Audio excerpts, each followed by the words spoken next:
Adeola Adebayo had always been a quiet girl. At Obafemi Awolowo High School in Lagos, she was the kind of student who faded into the background, the one whose name teachers remembered only when attendance was taken, the one who never dared raise her hand in class for fear of saying something wrong. She wasn't shy because she lacked confidence, she had plenty of it inside, but she had learned early that the world seemed to reward the loud, the flashy, the bold. Her life at home was modest. Her father, a bus driver, worked long hours to make ends meet, while her mother sold akara from a tiny store near their home in Surale. Money was always tight, and Adeola had learned that being practical often meant putting others first and dreams second. Despite this, she had a small circle of friends who shared her values, though a circle might be too generous a word, it was more like one or two people she could trust, including her cousin Ton and her classmate Bimp. It was a Thursday morning when the announcement was made. The school had been hosting a charity lottery to raise money for a new library. Each student who contributed a small amount of money got a ticket. Adeola, having scraped together 20 naira from her weekend savings, bought a single ticket. She didn't expect to win. She didn't dream of winning. She only hoped her contribution would help the library. The entire student body was assembled in the school hall for the draw. The principal, a tall, stern man with a neatly pressed suit and an iron cap, drew the winning ticket from a clear plastic box.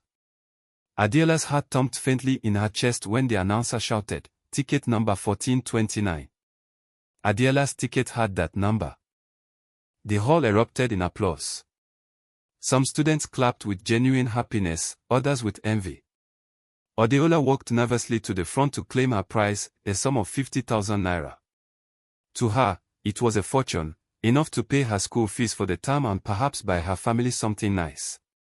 As she held the crisp notes in her hands, she felt a thrill she had never experienced before.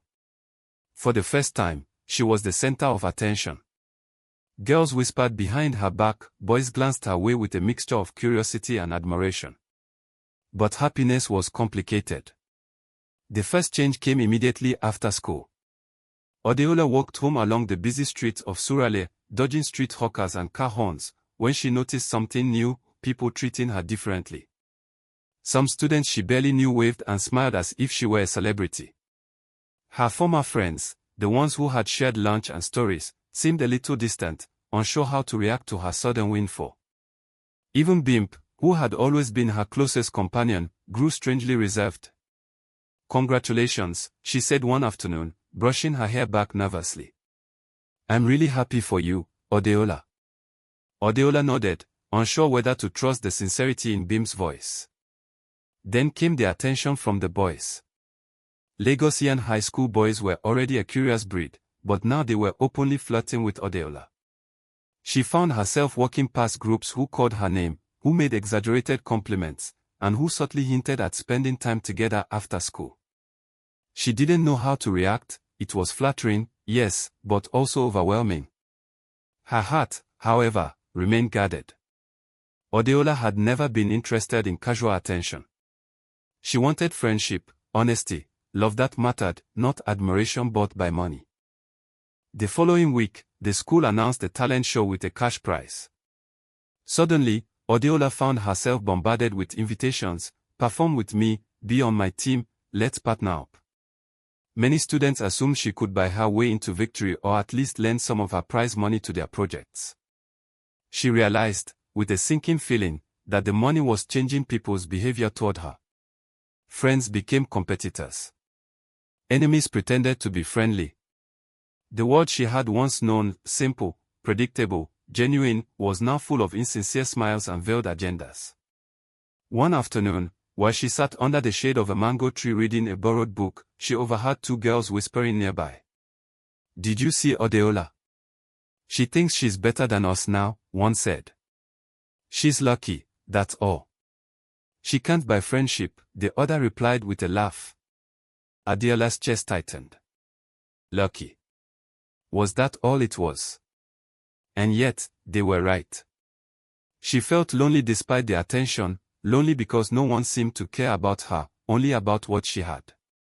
That evening, Adeola's father noticed her somber mood. "Adeola, what's wrong?" he asked. "I don't know," she admitted. It's just, everyone's acting different.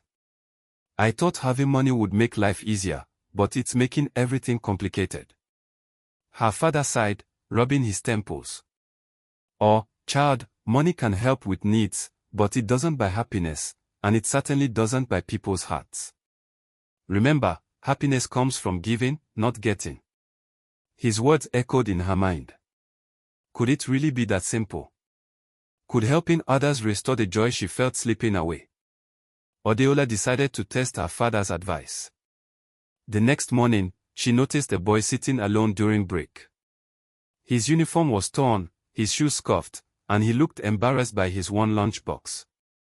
Adeola remembered him from class, Emeka, a quiet student who had been overlooked by everyone. She walked over and offered him part of her snack.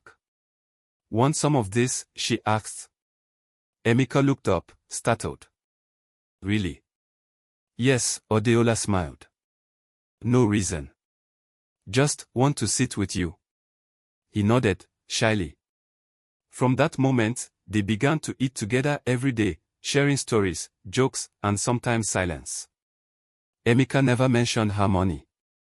He never asked for anything.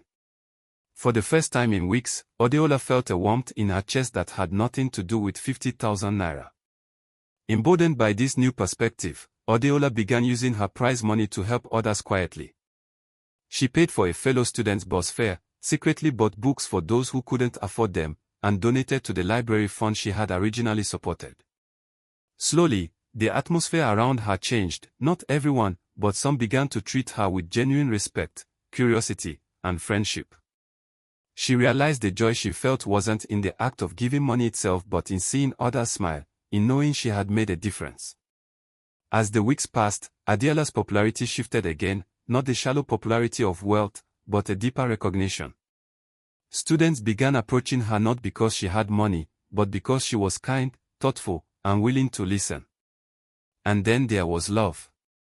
Adeola had noticed a new boy in her math class, Chike, who had transferred from another school in Ikeja.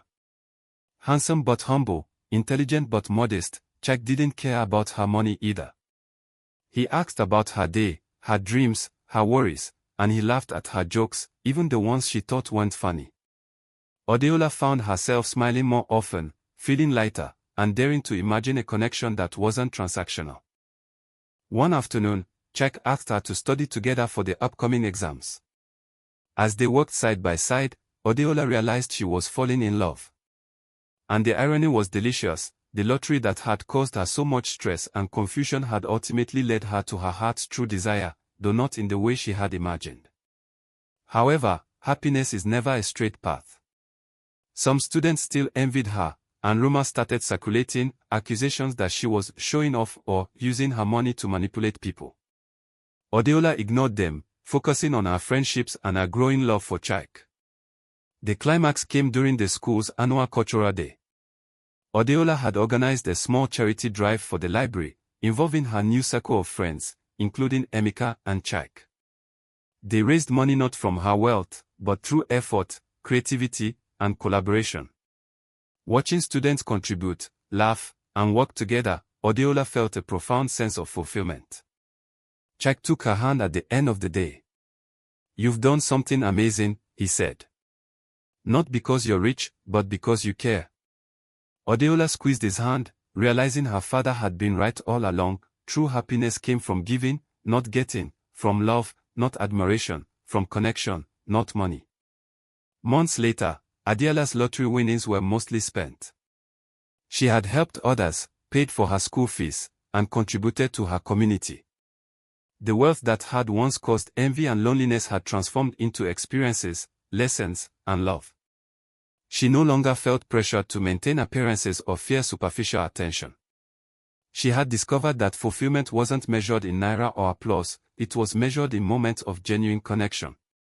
Adeola and Chike continued to study together, laugh together, and dream together. Emeka remained a loyal friend, and her one small circle had grown, not because of money, but because of kindness, authenticity, and generosity. On a quiet evening, sitting on her porch and watching Lagos' golden sunset reflect off the distant skyscrapers, Adeola thought back to the lottery ticket that had changed her life. Winning the money had taught her a valuable lesson, but it was giving, loving, and connecting that had truly made her rich. She smiled to herself, knowing that sometimes, life's greatest prizes weren't the ones you could hold in your hand, they were the ones that touched your heart. Thanks for watching. If you enjoyed this story, make sure to leave a like, smash that subscribe button and turn on the notification bell so you don't miss out whenever I drop a new video.